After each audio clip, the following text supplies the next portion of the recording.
back. I hope you're having an amazing day. Today I'm going to share 10 lessons I learned after a year of decluttering. If you're new here, my name is Shannon and I make videos all about simple living and becoming more minimal. Hit subscribe to join and tap the bell to never miss a video. I thought I would start this video with a little bit of a backstory, and that is back in 2008, I moved from California, where I was born and raised, to New Zealand to become a live-in nanny for a year. And during that year, I met my now husband, and I ended up living in New Zealand for 3 years. And at the end of that 3 years, we moved back to California. Back then, I had never heard of the word minimalist or minimalism or decluttering, but when we moved from New Zealand back to California, Grant and I had a total of 4 pieces of luggage. And I guess at the time, really, if that's your whole entire life is 4 pieces of luggage for 2 people, that's pretty much about as minimalist as you can get. Moving back here, I did have a few mementos and items of clothing that I had left here, but it wasn't much. So we really were pretty minimal. I never really thought about it that way. I just thought of it as, why would I bring a whole bunch of stuff across the entire world? But now that I think back, I really was pretty minimalist. But then over time, we moved into our own place and we had 2 children. Fast forward about 5 years and we accumulated quite a lot of clutter. And it wasn't from shopping necessarily. I mean, I would go shopping just like the average person. I didn't shop all the time, but I was gifted a lot of items, handed down a lot of items. And then when you have children, if you have children, you know this, just a lot of stuff tends to come with kids. You end up having baby showers and birthdays, and just, for me, I ended up getting a lot of stuff and I never really ended up decluttering any of it until I came across the documentary Minimalism. And that really changed everything for me. And I can link the video below. I've made a video about this way back when we started. And of course, my video of decluttering everything in my life, I will link that as well. But for me, that just hit a nerve and it changed everything for me. Back when my now 3-year-old turned 1, I hit a point where I started to become overwhelmed, and I would look around my house and I just, not that I saw clutter everywhere, but I just felt like I was constantly having to organize, move things around, and try to find the best place for things, when it turned out that really I probably just had way too much stuff. So I started decluttering, and I decluttered for an entire year. And these are the 10 lessons I learned. Number 1, the first lesson I learned is active decluttering. When you're in that decluttering process, it takes a lot of time. I would read articles that said, oh, declutter your whole entire home in 1 weekend or in 1 week. And personally, that was not the case for me. It took over a year. And because we are trying to actively live with less, it is a constant process. So I went from closet to closet, room to room, and I didn't do necessarily the KonMari style on my whole entire house at once. I would do one section at a time. So I would tackle one closet or one bedroom, and I would go through everything. And I didn't necessarily pull everything out because that can be really overwhelming, especially if you have little kids. So I would do one section and pull that one section out, go through it, and then put it back. And the interesting thing is, by taking my time, I would declutter a whole area and live with it for a while, and then I would revisit that area, because as I would live with the first decluttering attempt, I would realize there were items that I still was not using. And so I would go back maybe a few weeks later, even months later, and just pull those items out that I wasn't using and donate them. Number 2, I was surprised by the amount of space that I gained in my house. We've since moved from when I first started decluttering, but we lived in a condo, and as I started getting rid of extra furniture we didn't need and clothes, my closets seemed so much bigger. It was so much easier to organize the items in my home, and it was so much easier to get around the house and easier to clean. People would walk in my house and say, wow, it looks so much bigger in here. And it was true. I would get rid of things and that opened up more space and made my home look a lot bigger. Number 3 is less time spent cleaning and organizing my house. So once I decluttered everything, there were just less items that I would have to move around to dust and less pieces of furniture that I'd have to vacuum around and move to the side. And it just became a little bit easier to clean. I'm not a crazy neat freak. I do like to be organized. I'm not one of those people who spend every day cleaning. I clean when I need to. I keep up with my home. But for some reason, I was under the impression that when I became minimalist or more minimal and decluttered, I would never have to clean again. I don't know what made me think this, but I thought, oh, once I'm minimal enough, I will just never have to clean again, maybe wipe a few things down. That's not the case. The cleaning is still there, but it is a lot easier. Number 4 is there will be less to pick up.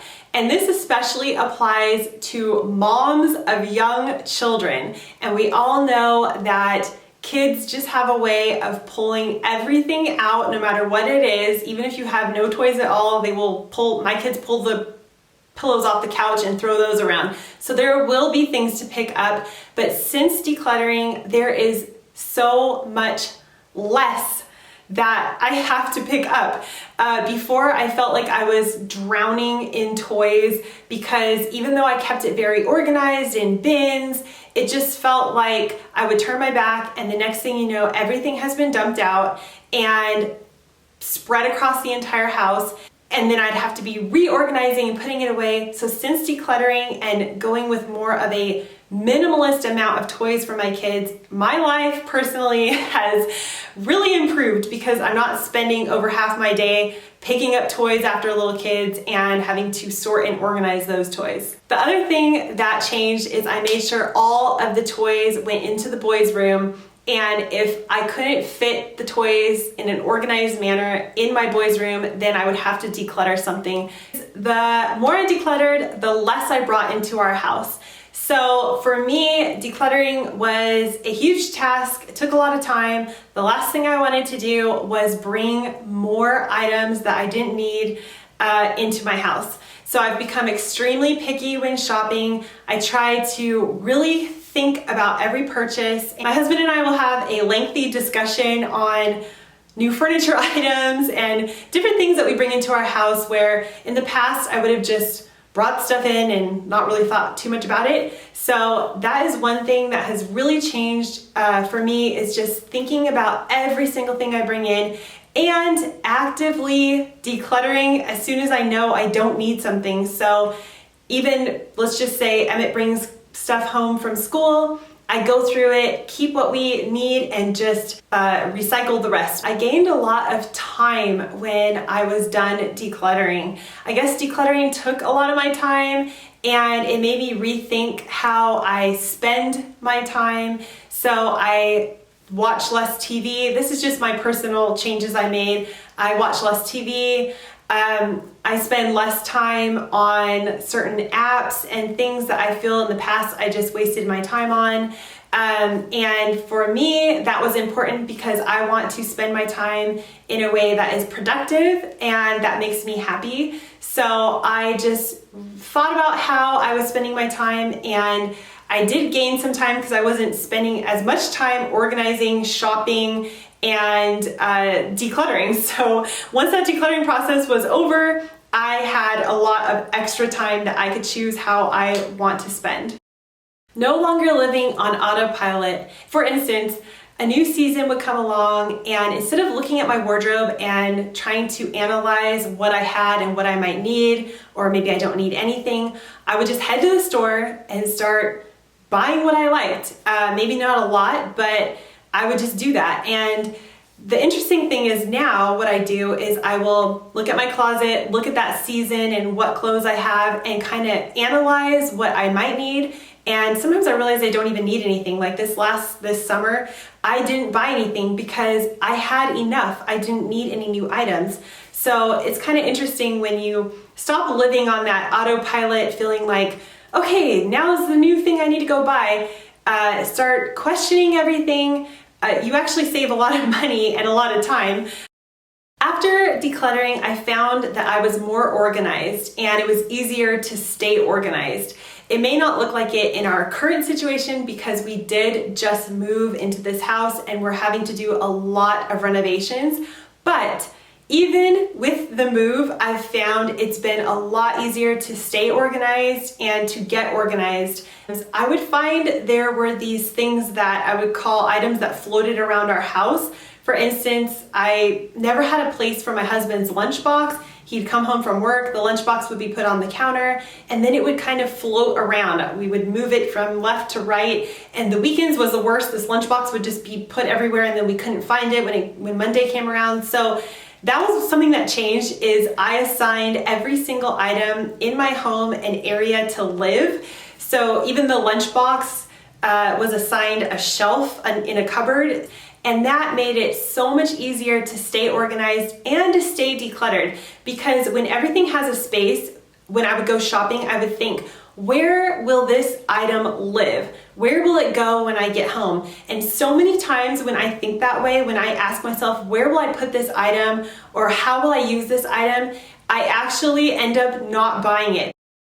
The 9th lesson that I've learned is to live in the now and try not to get overwhelmed by the stuff in my life. Realize that life is something that's always evolving and we're here to live and enjoy every moment right now. Decluttering led me to think about our future and what small movements I can make every day to start achieving the goals I want to achieve for our future. So before decluttering, I thought about the future in a far off way, but now what I do is every day I try to think of small goals that will lead me to what I want to achieve. So for instance, I have a blog, I've been working on it for the last 10 months, and finally I've achieved a goal that I really wanted to. I've gotten a certain amount of views that I wanted to get, and that was achieved by tiny little steps every day that led to that point.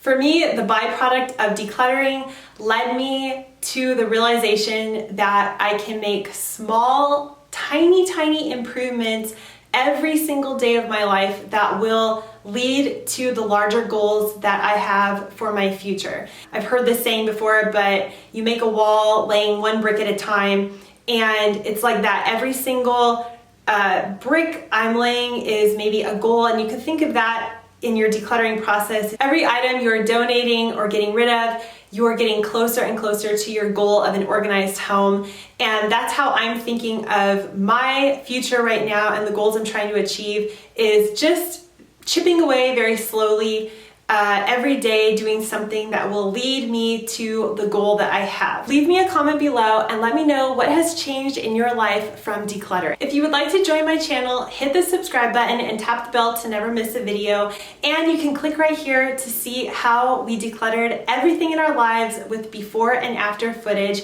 And lastly, we do have a vlog channel, so if you would like to join that, I will have that linked below as well. I hope you have an amazing day, and I'll see you next time. Bye!